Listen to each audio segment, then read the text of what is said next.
আমার একটা ঘর এলে আমি একটু শান্তিতে থাকতে পারবো। আমি দিন বাদে যদি একসাথ খাই পোলা বললে আমি এই ঘরে থেকে যাবে আমার স্বামীর বিড়িতে। কথায় আছে বিধির বিধান না যায় খণ্ডন। সৃষ্টিকর্তা যা ভাগ্যে লিখে রাখে তার বাইরে কোনো কিছুই করার থাকে না মানুষের। তাই তো ছেলে সন্তানের আশায় এক এক করে 7 মেয়ের জন্ম দেয় সেলিনা।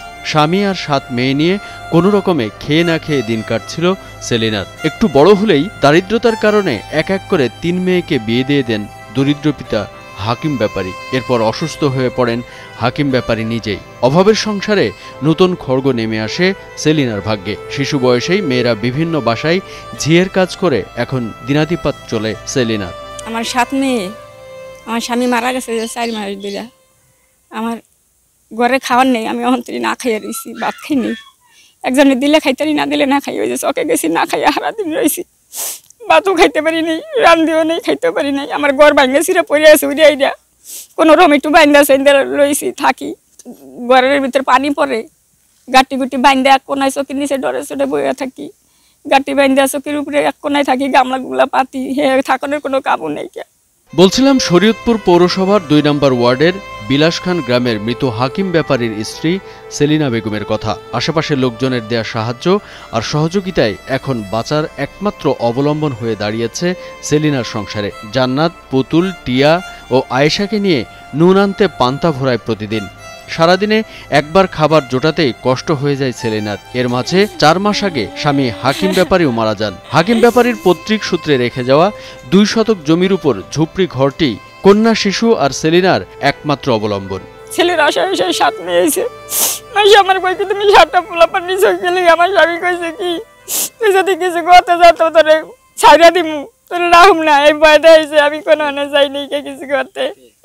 এলে আমার মাসে কই কিন্তু গলায় রয়েছে দা মরতে পারস না, তোর 7টা মাইয়া হয়েছে, এই দিনে কি পোলাপান হয় 7টা। ঝুপড়ি এই ঘরটিতে কোনো রকমে কন্যা শিশুদের নিয়ে অমানবিক জীবন কাটছে সেলিনার। সেলিনার নিজেও সহজ সরল হওয়ায় কারো দরজায় গিয়ে হাত পেতে সংসার চালানোর যোগ্যতাও তার নেই। যদি কেউ তাদের কষ্ট দেখে কিছু দিয়ে যায় তাহলে তা দিয়েই মেয়েদের মুখে অন্ন যোগায় সেলিনা। ঝড়বাদলে মেয়েদের জড়িয়ে ধরে কান্নাকাটি করে সময় কাটে সেলিনার। সেলিনার শাশুড়িও বলছিলেন তার ছেলের বউ আর নাতনিদের কষ্টের কথা। জীবন ভরে বাবা কষ্ট করলাম, কষ্ট জন্ম গেল, তোমরা একটু আল্লাহর দিক চাইয়া দেখো। আমার 7টা নাতিন ঠিক আছে, আমার বাবার কিছুই নাই। বাবার দয়া করে তোমরা আমার এই নাইনাতুরের মেয়ে আর আমার বউর মেয়ে তোমরা একটু চাও। সেলিনার নিজের নেই কোনো টিউবওয়েল, যে কারণে অন্যের বাড়িতে পানি আনতে গেলেও শুনতে হয় নানা কথা। পরের বাড়ি বারবার পানি আনতে গেলে শুনতে হয় গালিগালাজ, মারতে আসে কেউ কেউ। স্বামী নাই, তাই আপন মানুষরাও এখন ভালো চোখে দেখে না সেলিনাকে। সবাই তাকে দূরে ঠেলে দেয়। কাঁদতে কাঁদতে এমনটাই বলছিলেন সেলিনা। কল নাই, কলের লেগে আমি পানি খাইতে পারি না। মাসে ধরে গেলে আমার কাইসা দেয় পিঠা, কলের পানি আইনা খাইতে দেয় না। কাইসা দেয় পিঠায়, হ্যাঁ কলের পানি আমার আইনা খাইতে দেয় না। আমার কাইসা লিয়ে আইসে পিঠাইতে।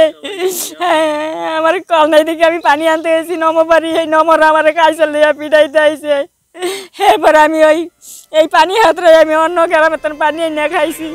সেলিনার এই কষ্টের কথা জানেন প্রতিবেশীরাও। তারাও তাকে বিভিন্নভাবে সাহায্য সহযোগিতা করে থাকে। কিন্তু তাদের সংসার নিয়েই যখন নাজেহাল অবস্থা, তখন সেলিনাকে দেখার মতো সময় কোথায় তাদের। তাই সরকারের কাছে সেলিনার জন্য সহযোগিতার কথা জানান তারা। 4টা মাইয়া লগের সঙ্গে মনে করেন খায়।